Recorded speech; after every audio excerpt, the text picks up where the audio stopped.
A lot of this isn't going to make sense to you, and I'm sorry about that. I'm just going to start at the beginning, with the house.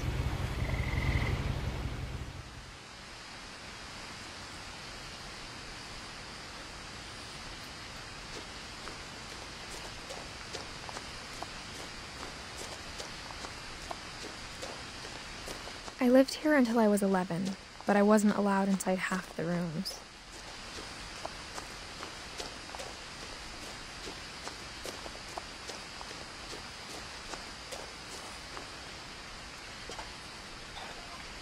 Inside the mailbox were bills from 7 years ago, marked urgent, open immediately.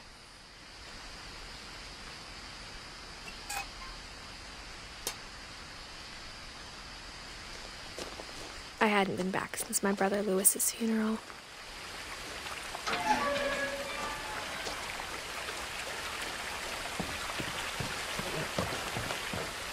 In her will, my mother left me a key, but didn't tell me what it unlocked. Maybe she thought I'd know. Or she thought that the mystery would be enough to bring me back.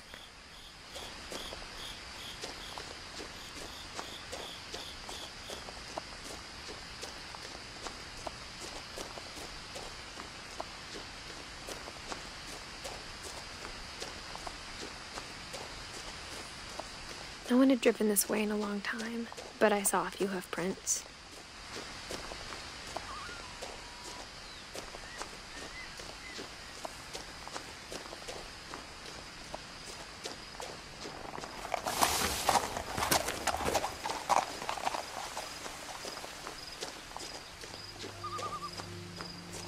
The truth is, even after I inherited the house, I never thought I'd come back to it.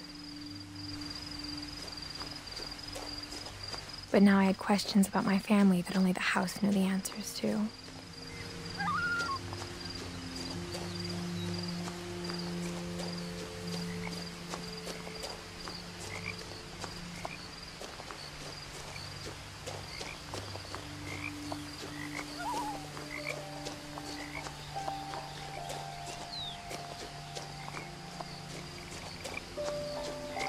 The house was exactly like I remembered it, the way I'd been dreaming about it.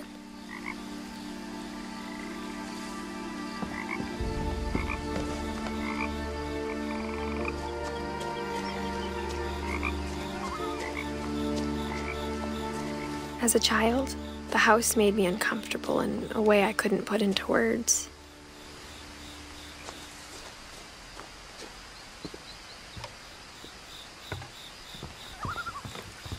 Now, as a 17-year-old, I knew exactly what those words were. I was afraid of the house.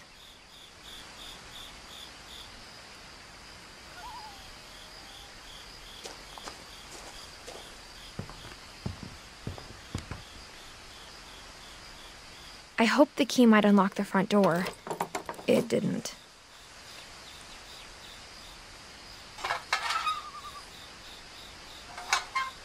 Looking in, I felt like the house itself had been waiting for me.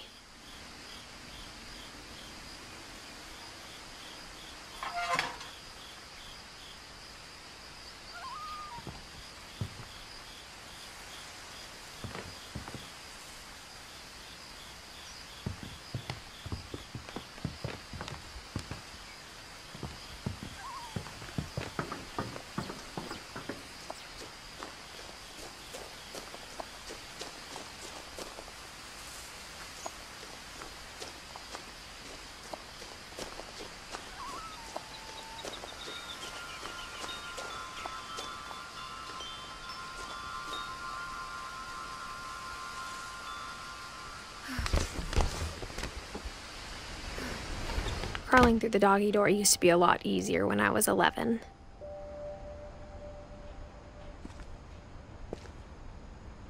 The power had been turned off the night we left.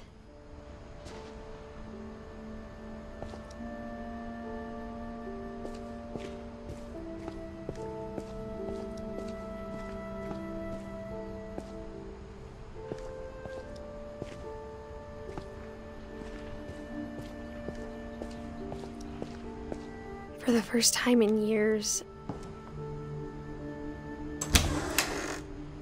I felt like I was home.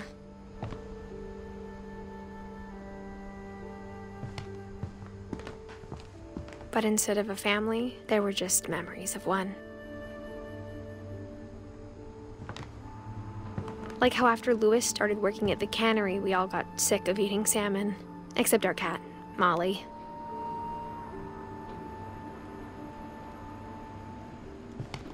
Or how only one restaurant would deliver to our house, so we had Chinese a lot.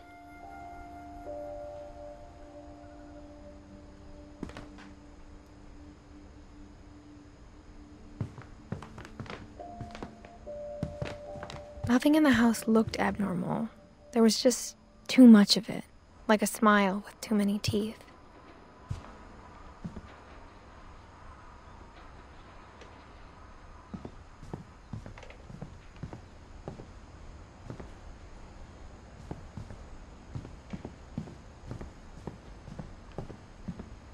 Mom always told me to stay out of the basement, so I wasn't too surprised when the key didn't fit.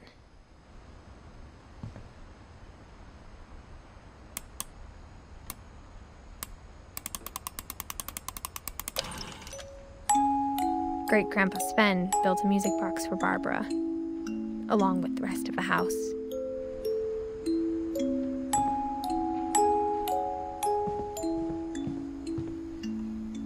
Even the fireplace had a story. Edie told me the bricks came from the original house, after it sank.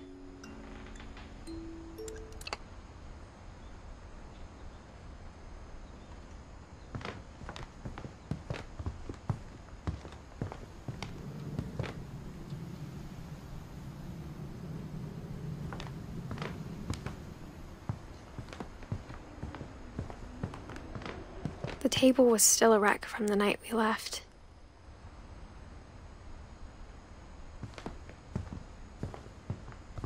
It was like a bomb had gone off, killing everyone but sparing the furniture. My mom was the only one of us who could imagine Great-Grandma Edie living in a nursing home.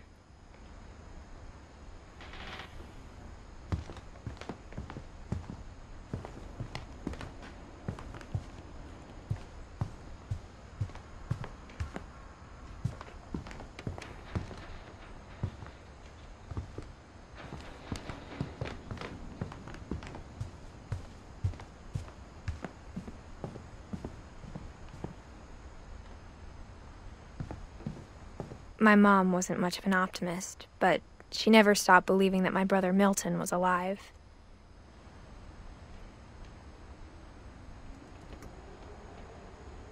A lot of things got left behind in the whirlwind of that last night.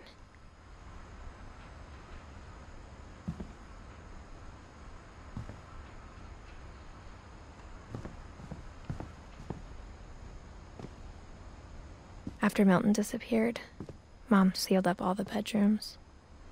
Then Edie retaliated and drilled peepholes.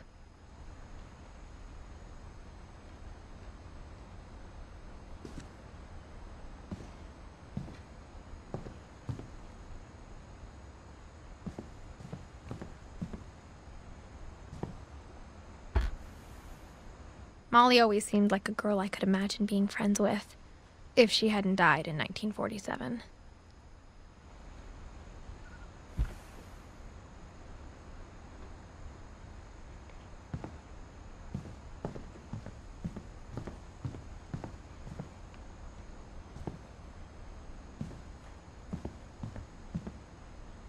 Whenever people ask me about my family, the first thing they always want to know about is Barbara.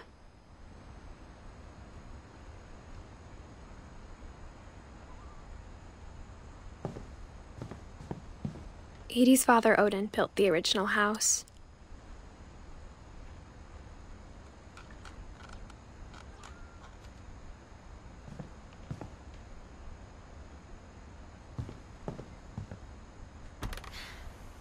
Barbara was a child star for 2 years, until America grew out of it.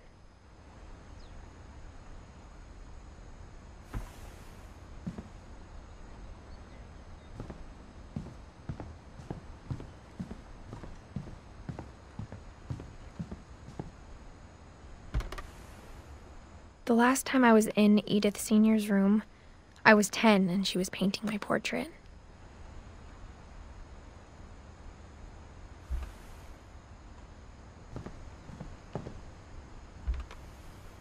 My Grandpa Sam spent 7 years sharing a room with his dead brother, Calvin.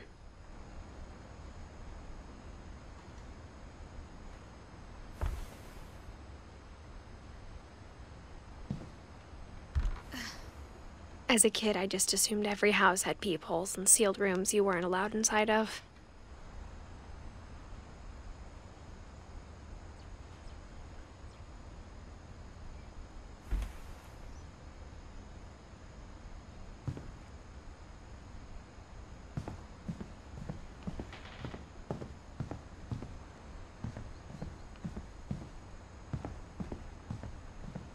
I spent a lot of time playing in Great Uncle Walter's room. I think my mom sometimes regretted not sealing it up.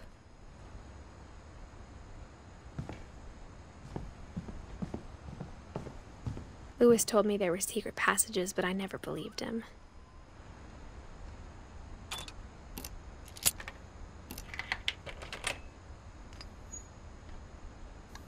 Turns out, my mom was really good at keeping secrets.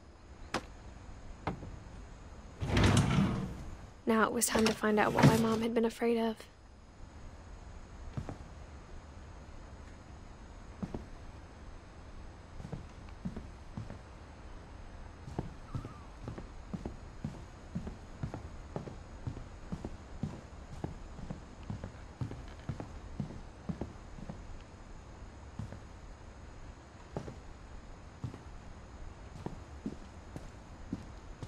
Mom must have locked the third floor stairs on the night we left.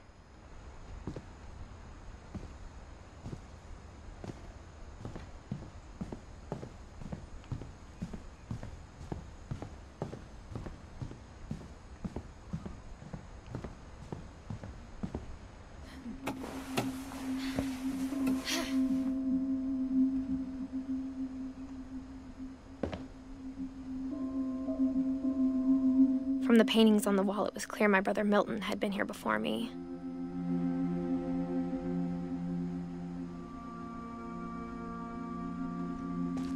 Reading this, maybe it sounds like I had a plan. But I had no idea what was behind that door.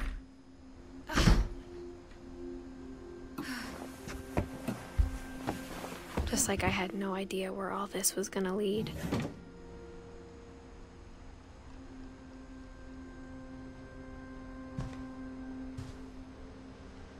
I grew up looking at Molly's room through the peephole.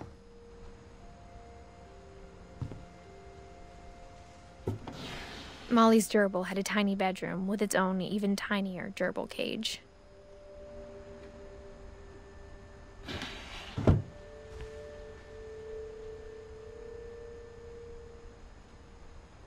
Being inside for the first time, I felt like I'd stepped behind a painting.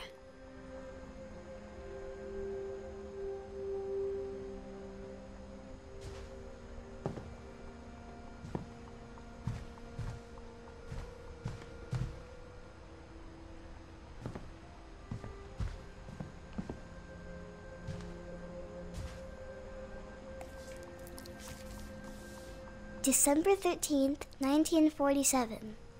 Dear Diary, I'll be gone soon, but I wanted to tell somebody about what's gonna happen. It started when Mom sent me to bed without dinner. I woke up and I was starving, so I looked around for something to eat.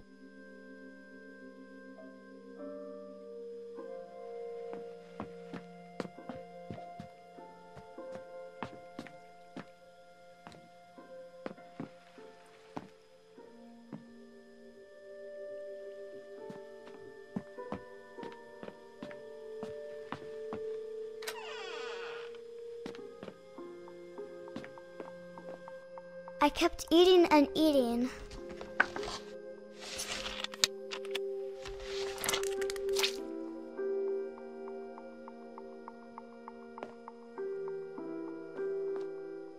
I ate a lot of things that night.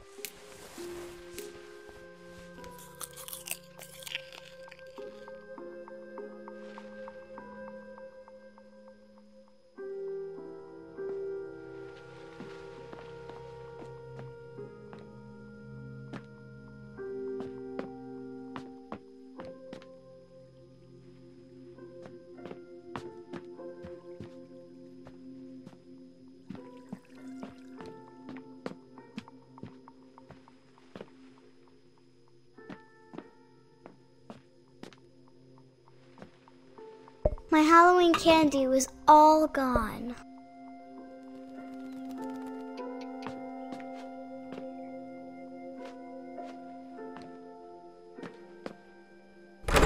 Mom, can I come out now? Sweetheart, it's late. Go to sleep.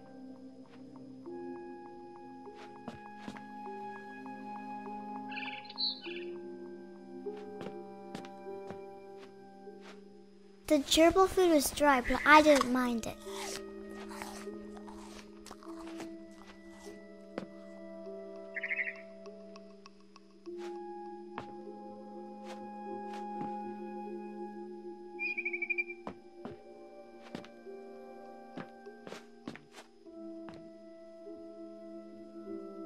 Then I heard chirping outside my window. It was a barn swallow going back to her nest. I reached out for her.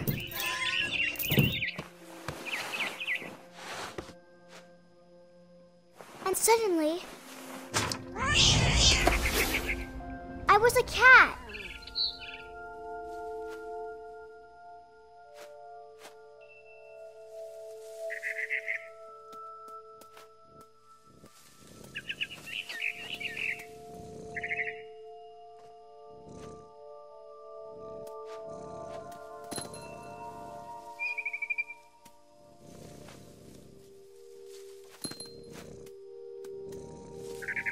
I tried to be quiet, but the bird was really scared.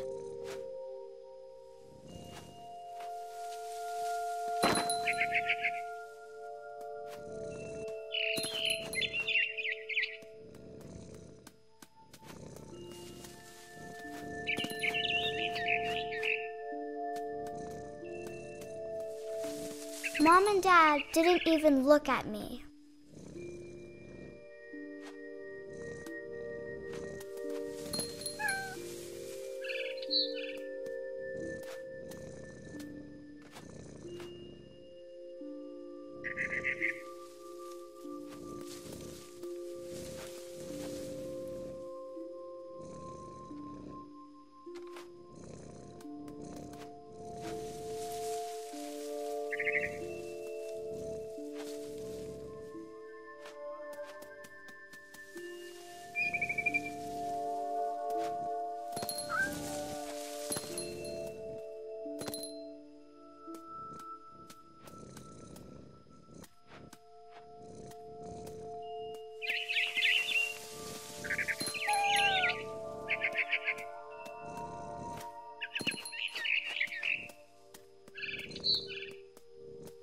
I jumped and I almost got her.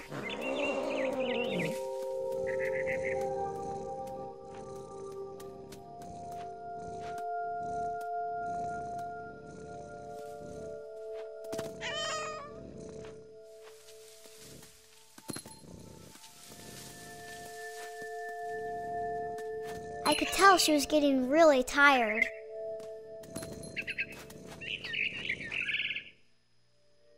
Now I was up in the big tree. I promised Dad I wouldn't climb it anymore. All I cared about was eating that mama bird. I gobbled her up. And suddenly, I was an owl. First, all I heard was the wind. Then I heard little teeth nibbling in the grass.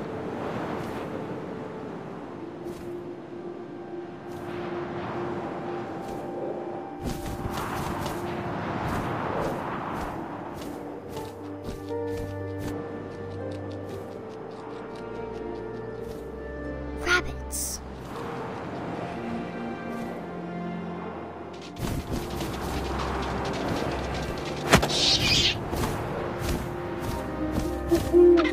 I imagined his face looking up and seeing mine through my talons. I swallowed him up, and I didn't chew one bit. Then I flew off to find something bigger.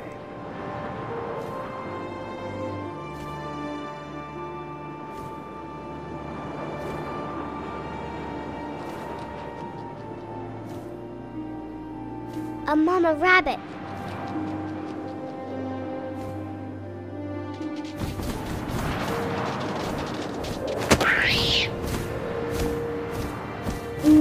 almost too big to carry. I started choking, but I couldn't stop eating. And suddenly, I was a shark.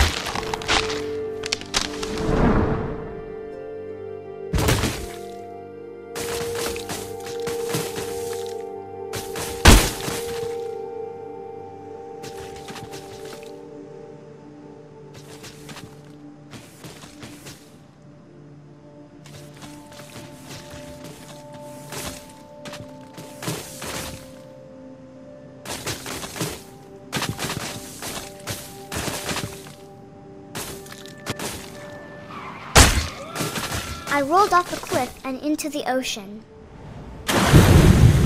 Now, I was hungrier than ever.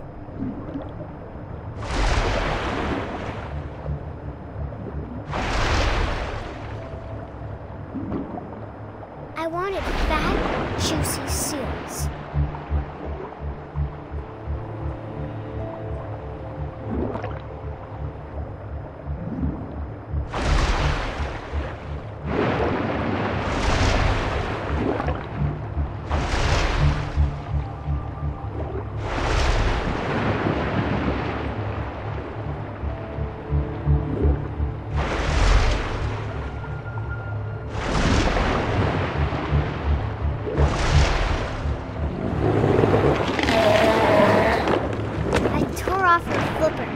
Tasted really good.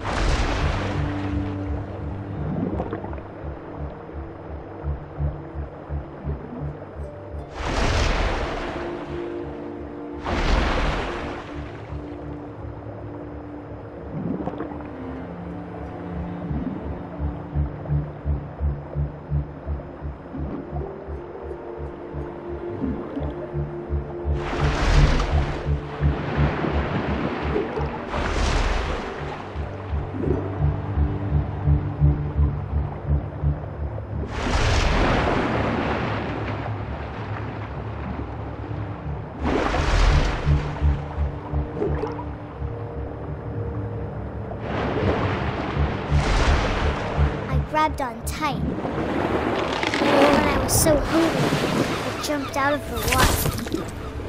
When I opened my eyes, everything had changed.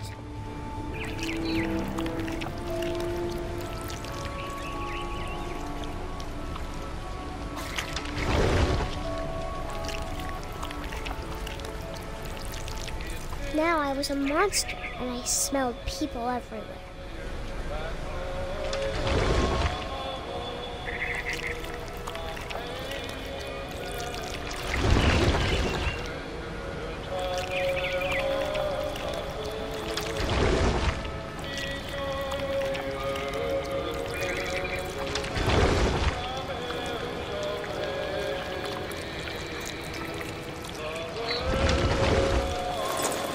I was big, but I moved real quiet.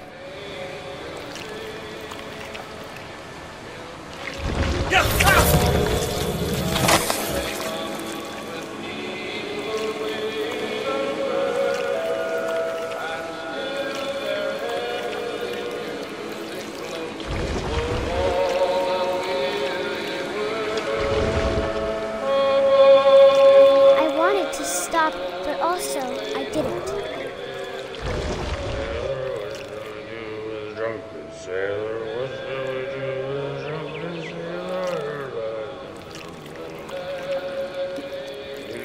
Belly with a rusty razor, belly with a rusty razor, belly with a rusty razor.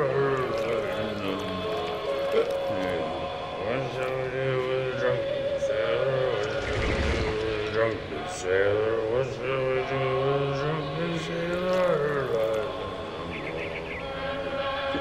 And the captain's daughter, the captain's daughter.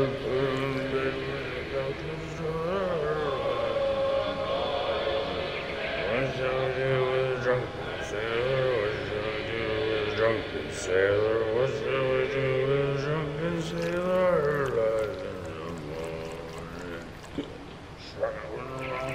What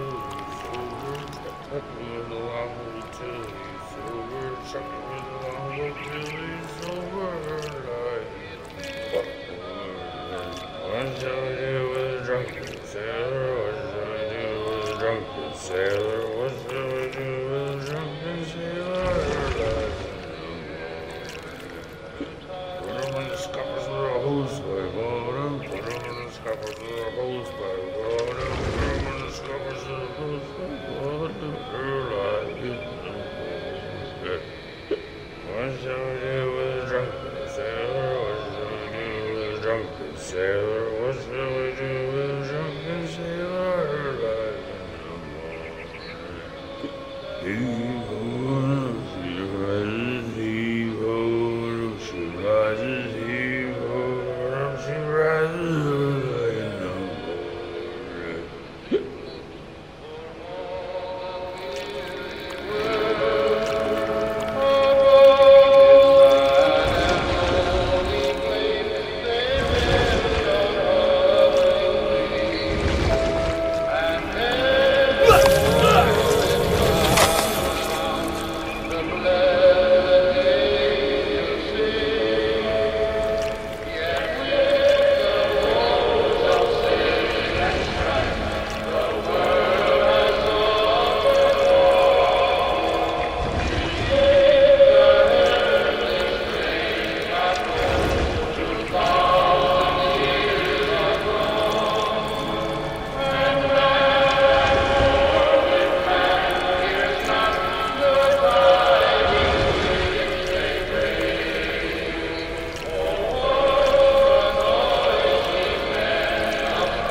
Passenger, I was still hungry.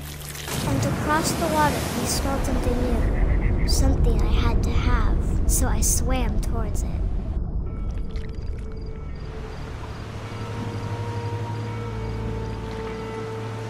I slithered onto the sand, and the good smell went into an old pipe.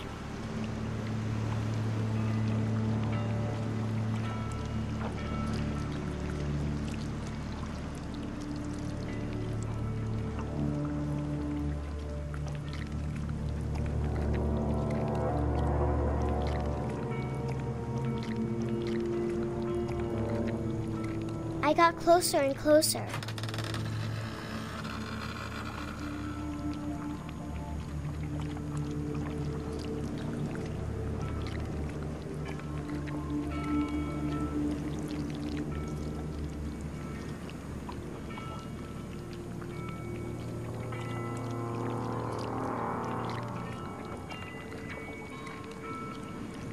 All my stomach started growling. And suddenly, I was me again. I held my breath for a long time, but I couldn't hear anything. I think it's waiting for me to fall asleep. But it's not going to wait much longer. It needs to feed, and we both know I will be delicious.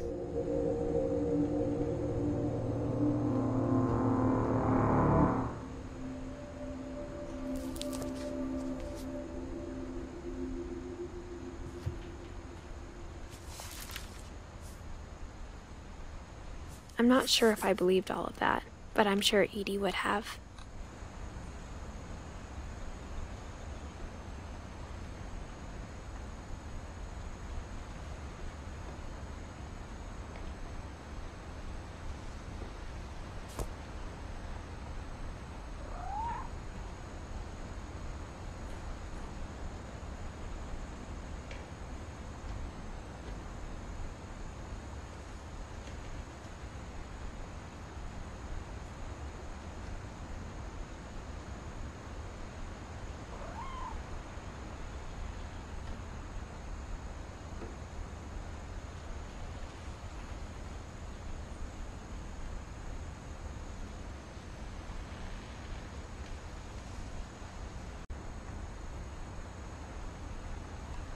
I got the sense Edie had spent a lot of time here, before my mom sealed the doors.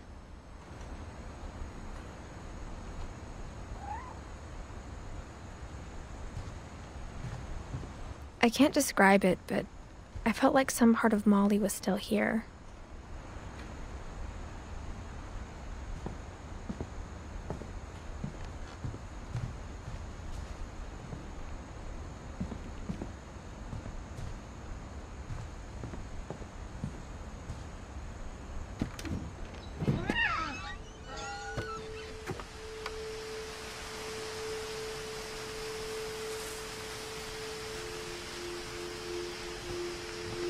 This will be obvious later, but my mom never told me any of these stories. Edie would have, but Mom didn't like bringing up the past. Though, when we adopted a stray kitten, she was the one who named it Molly.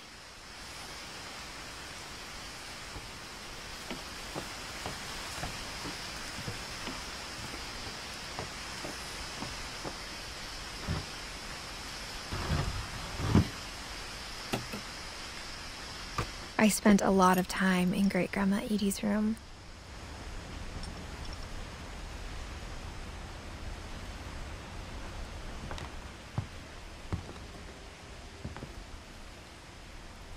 We got along, and it was a good place to hide from my mom.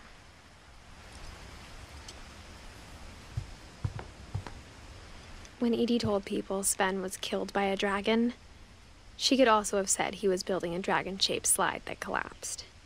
She could have, but she didn't.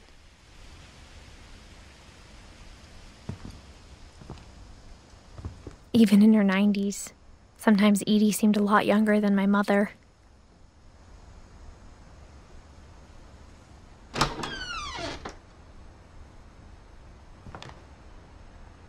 The only trace Grandpa Sam's first wife, Kay, left on the house was the pink bathroom. It was a pretty big trace.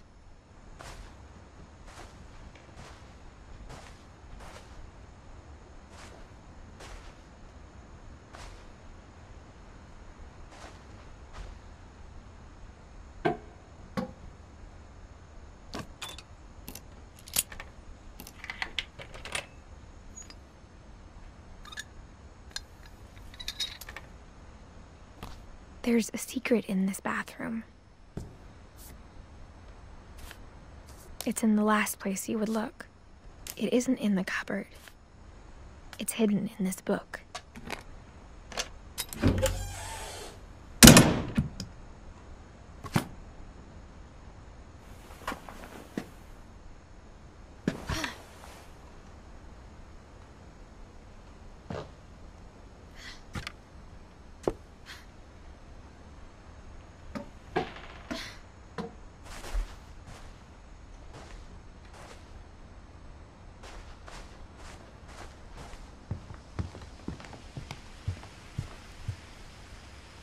Louis died a week before we left, but Edie had already started to memorialize him.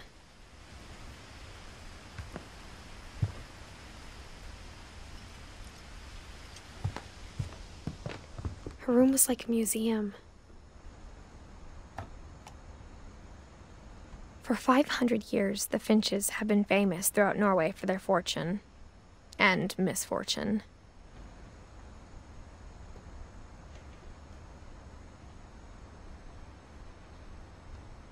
Odin Finch buries the latest victims of the family curse, his wife Ingeborg and their newborn son, Johan.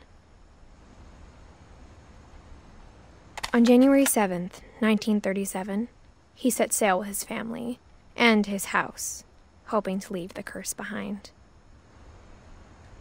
But 40-foot waves off the coast of Washington send the house and Odin to the bottom of the sea.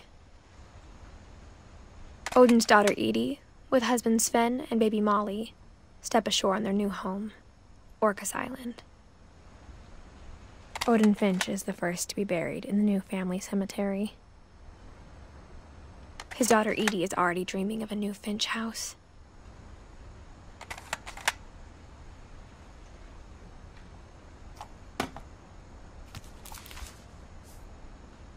Whatever's wrong with this family, it goes back a long ways.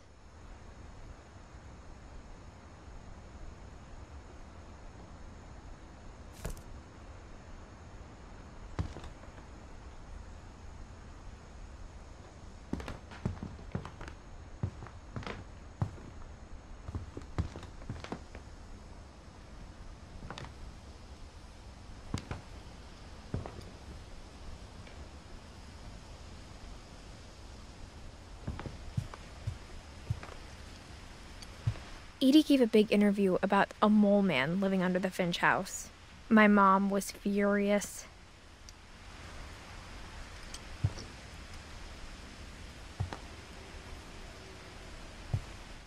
I hadn't thought of myself as Edith Jr. for a long, long time.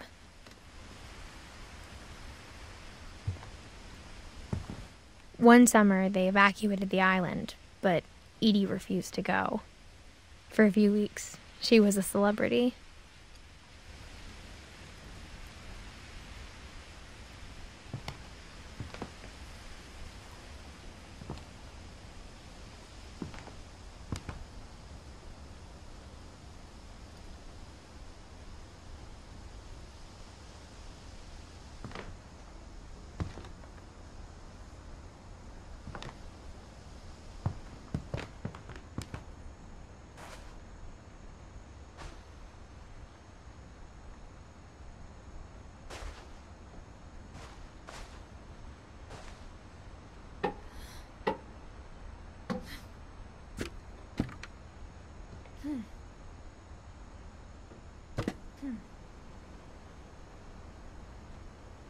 Sven gave Sam an old camera he'd refurbished. He never put it down.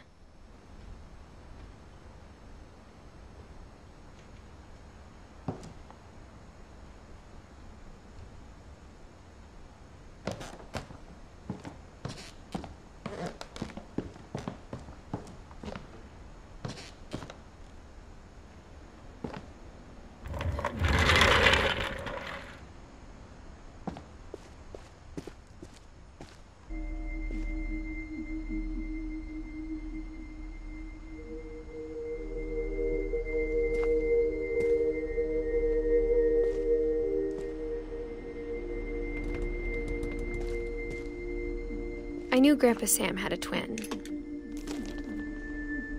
and that he never talked about him.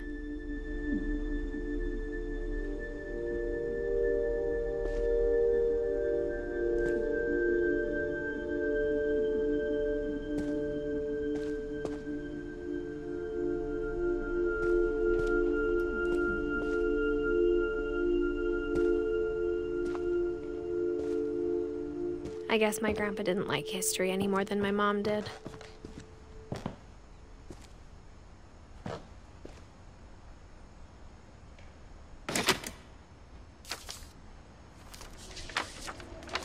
How I Want to Remember My Brother by Sam Finch.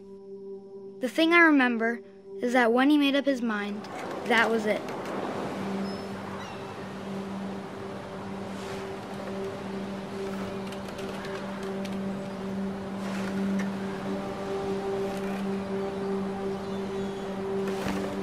My brother said he'd die before he ate another mushroom, and he did. At Barbara's funeral, we swore we'd never be afraid again, and he wasn't. I think Calvin always wanted to fly.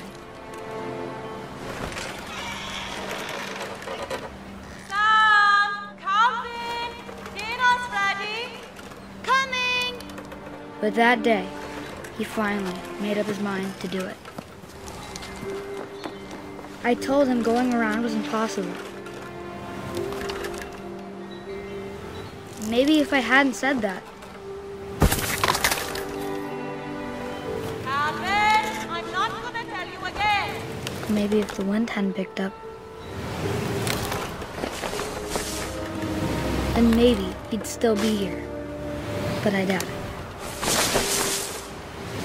I think he'd already made up his mind. That's what I want to remember about my brother.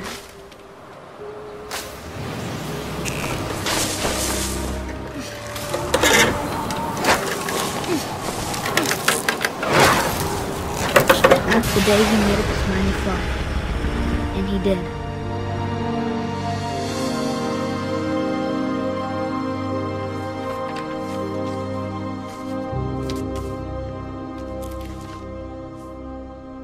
Calvin's story felt strangely familiar.